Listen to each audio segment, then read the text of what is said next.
Hello and welcome to the channel. Today we'll be fixing a copy of Trog for NES that has broken trace on the circuit board. It's a fairly common problem with older games like these, and there are many ways to do it, but I'll show you my preferred method. So let's jump into it.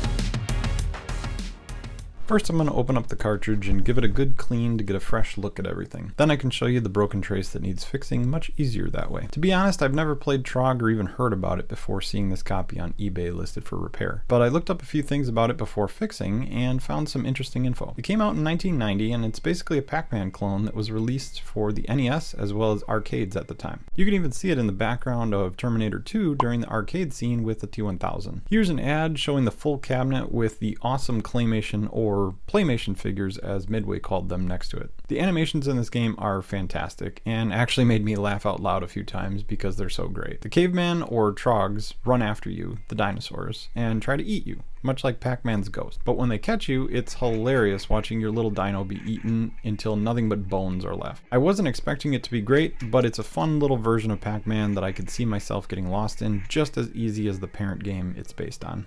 But back to the repair. It's hard to see, but there's a little spot on the board that looks different from all the rest right here. Let me zoom in on it. This spot looks like it could have a broken trace, so let's test it with a multimeter in continuity mode to see if the signal goes through. I'm not getting any signal, but let's try it one more time by scratching off the top of the trace carefully and testing each side of where the break actually is. I like to use a small screwdriver for this and gently remove the top layer covering the trace in question. The goal here is to remove enough material to have the bare copper showing, so there's no doubt that we're testing the right location. Let's test it again just to confirm. The signal goes from the pin to just before the broken trace and just after to the pin further up on the board too. This is good because it shows the entire run is still viable, except for just that middle that is missing. So we can fix this. I'm going to scratch away more material on the trace to give a wider area to work with so I can solder in the patch. Don't scratch away anything from any of the other parts of the board though. You only want to focus on the broken run and clean it up with some IPA when you're done. And remember, don't scratch too hard either.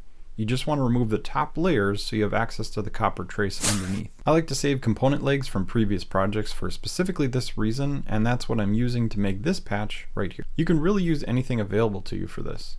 Extra wire, component legs, you can even buy wire specifically made for these kinds of repairs. I like to bend the legs to the exact shape needed so it follows the board traces, then solder it in place once I'm happy with how it fits.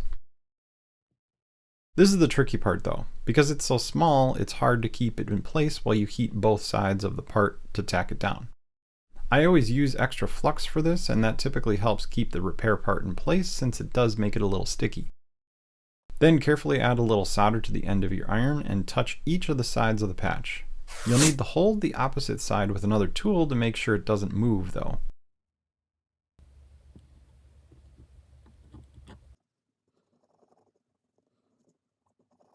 But once it's tacked down in place, wiggle it around with a tool of your choice and make sure that it's attached well before cleaning up.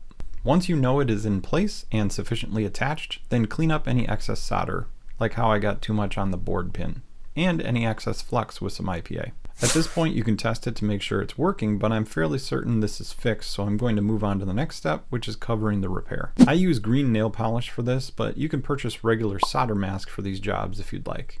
I just like to show the cheapest method that people might have immediate access to rather than purchasing extra stuff. Put a small amount of polish over the patch and let it dry for at least 10 to 15 minutes. After that, you should be ready to reassemble and play your new working game again.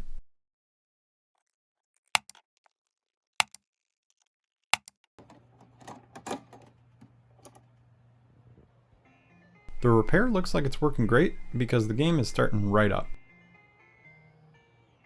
This is honestly a super fun game that I highly recommend getting if you have a few extra bucks. If you enjoy content like this, please leave me a like, consider subscribing, and check out my other videos. Thanks for watching, and we'll see you next fix.